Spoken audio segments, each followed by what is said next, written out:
Gracias, señora presidenta. En primer lugar... Le ruego, señoría, un momento, señor Iglesias. Señorías, le ruego silencio. Y quien no quiera guardar silencio, que salga del hemiciclo. No lo repetiré una vez más. Adelante, señor Iglesias. Gracias, señora presidenta. En nombre de mi Grupo Parlamentario Confederal, mostrar en primer lugar mi solidaridad al pueblo francés y a las víctimas y familiares de las víctimas por el atentado de ayer.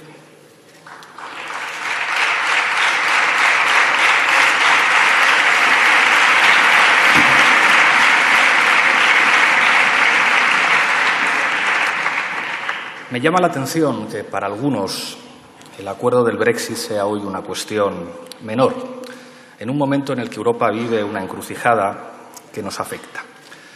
El acuerdo del Brexit se produce en un contexto muy especial y yo creo que muy preocupante, al que seguramente deberíamos hacer frente con un tono más tranquilo.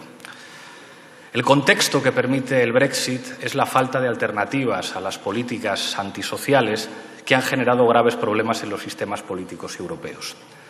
A día de hoy, el auge de la extrema derecha en Europa, a día de hoy lo que representa Salvini, lo que representa Le Pen, lo que representa el Brexit, es el fin de la diferencia europea. Si Europa en algún momento aspiró a ser el lugar donde los derechos sociales y los derechos humanos existían. El contexto en el que se produce ese acuerdo es también el de un levantamiento popular contra el presidente Macron, que ha hecho que el presidente Macron asuma que va a tener un déficit del 3,5%. Me llama la atención que nuestros amigos de Ciudadanos dijeran que nuestro acuerdo de presupuestos podía ser un problema porque no llegaba al 2% y, sin embargo, se asuma con normalidad que en Francia va a tener un presupuesto del 3,5%. Yo quisiera que mi país tuviera la misma capacidad de hacer política que Francia y creo que este es un tema no menor en el contexto de un acuerdo que creo que podemos asumir que no es bueno. Es un acuerdo que vuelve a poner los intereses de los grandes capitales y de las multinacionales por delante de los intereses de la gente. Es un acuerdo que se inscribe en una crisis de legitimidad del proyecto europeo. A propósito de Gibraltar, tenemos que reconocer que algunos avances se han producido y tenemos que elogiar una cierta firmeza del Gobierno, aunque nos parece insuficiente. Defender la soberanía es defender a la gente, defender a España es defender a los españoles y, en este caso, defender a la gente del campo de Gibraltar. Históricamente, las soflamas patrioteras de algunos gobiernos de este país han servido para que la gente que trabaja en el campo de Gibraltar sea más dependiente del peñón y para que esos 13.000 ciudadanos tengan una situación de pobreza y de precariedad que debería avergonzarnos a todos aquellos que nos llamamos patriotas. El patriotismo, aunque a algunos les cueste entenderlos, no va de banderas, va de defender a la gente. Nos hubiera gustado, eso sí, que el Gobierno hubiera tenido la misma firmeza que tuvo con el asunto de Gibraltar a la hora de defender los presupuestos que acordamos en Europa. Por desgracia, creo que todo el mundo reconoce que nosotros hemos defendido ese acuerdo de presupuestos más en España que el propio Gobierno, pero nosotros no podemos defenderlo en Europa. Fíjese, señor presidente, como español, me gustaría que mi Gobierno pudiera hacer lo mismo que va a hacer el señor Macron, asumir que cuando la gente señala el camino, un presidente tiene que seguir el camino que está señalando la gente. A propósito de Cataluña, que es el tema que parece que interesa más a todos los grupos parlamentarios, creo que tenemos que asumir con tranquilidad que hablar de la cuestión territorial en España es hablar de una cuestión histórica, una cuestión que ha estado presente cada vez que se ha abierto un periodo democrático en nuestro país, que la crisis territorial es algo que es habitual en nuestra historia y que seguramente tendremos que asumir con algo más de naturalidad y con algo más de espíritu constructivo. Hace 40 años, en este país se reconoció la Generalitat, una institución republicana previa a la Constitución, que la propia Constitución tuvo que reconocer. La Constitución del 78, que fue un texto muy difícil de armar, hablaba ya de regiones y de nacionalidades. ¿Qué significa la palabra nacionalidad, señores de las bancadas de la derecha? Significa reconocer explícitamente en el texto del 78 que España era una realidad plurinacional. Después llegó un debate que fue muy complejo en nuestro país. El término nacionalidad histórica estaba previsto solo para algunos territorios.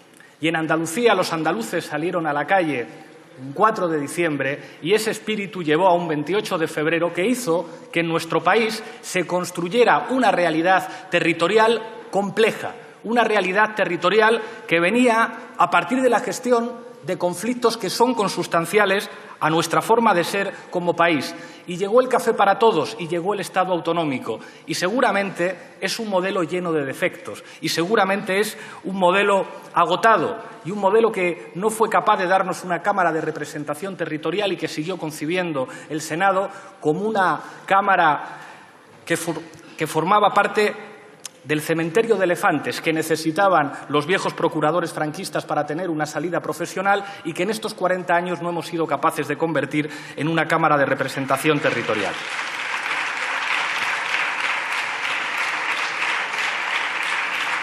Pero ustedes saben, como yo, que cuando hablamos de estas cosas, hablamos del papel político que juegan los sentimientos en política.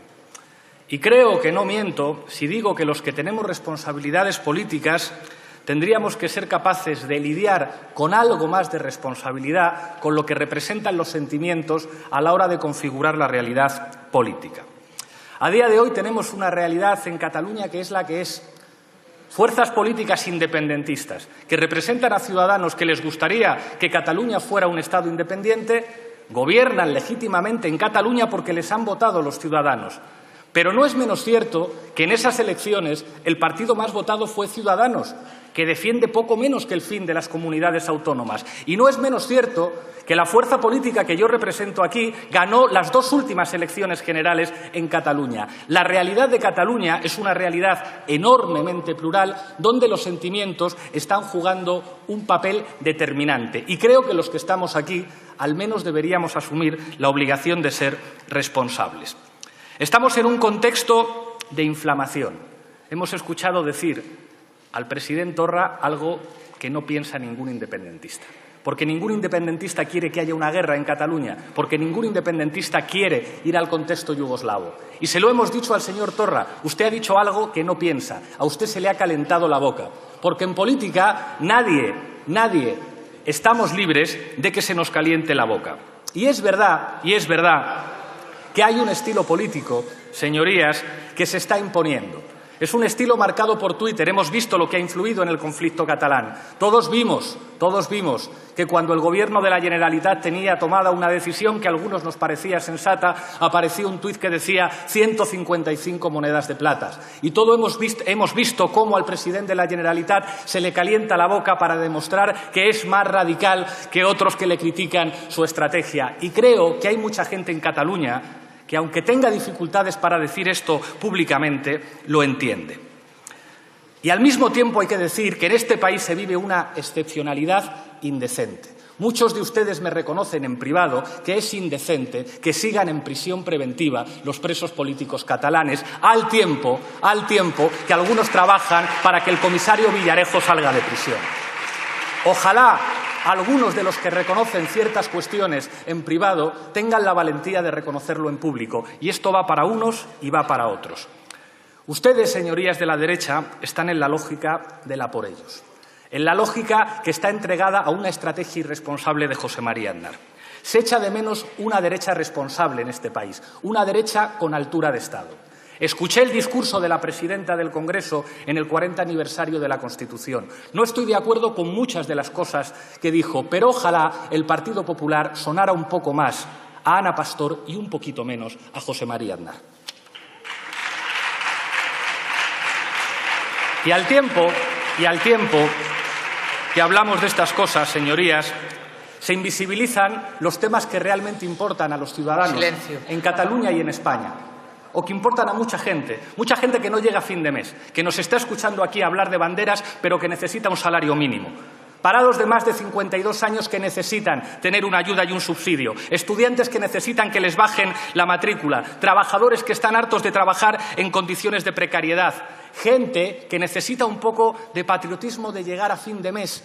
que necesita que los sentimientos en política tengan que ver con las dificultades cotidianas que muchos compatriotas tienen para llegar a fin de mes y que empiezan a estar hartos de que aquí solamente se hable a gritos y que aquí solamente se hable del tamaño de las banderas. Por eso hoy les tengo que pedir, se lo dije al señor Torra, respire, señor Torra, respire antes de hablar, respire antes de escribir un tuit. Y se lo digo también a usted, señor presidente del Gobierno. Hay muchos sectores que le están presionando para que usted incendie Cataluña. No lo haga. No es bueno para España, no es bueno para Cataluña, no es bueno para una inmensa mayoría de ciudadanos que necesitan patriotismo, pero patriotismo del de llegar a fin de mes.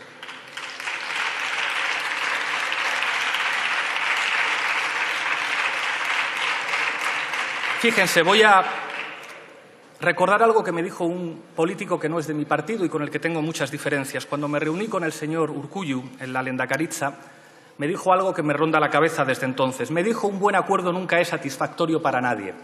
Ojalá, expresiones tan sensatas empiecen a formar parte de nuestra cultura política. Un buen acuerdo nunca será satisfactorio para todos, pero creo que en este país hacen falta más acuerdos. Y creo que en la moción de censura que hicimos aquí se construyó un horizonte de país. Ese horizonte de país, para sacar a los corruptos de las instituciones, dio esperanzas a mucha gente. Convirtamos ese horizonte de país en una posibilidad de dirección de Estado, en un compromiso histórico entre los que pensamos diferentes para frenar la reacción patrocinada por Aznar y sus tres partidos. Convirtamos ese compromiso histórico en un reconocimiento de que España tiene que ser plurinacional y que tiene que haber un Estado que compartamos todos. Convirtamos ese espíritu de la moción de censura en un nuevo estilo. Cuando hablamos de republicanismo, nosotros no necesitamos citar al gran don Manuel Azaña, al que muchos han manejado a su antojo sin respetar de verdad sus ideas. Cuando hablamos de estilo republicano, hablamos de estilo feminista. Hace falta fraternidad, pero también sororidad. Hace falta empatía, hace falta escucha. Señor presidente, los presupuestos pueden ser un punto de partida y no puede ser que nosotros los defendamos más que ustedes. El 21 tienen una oportunidad. Hablen, hablemos, parlemos.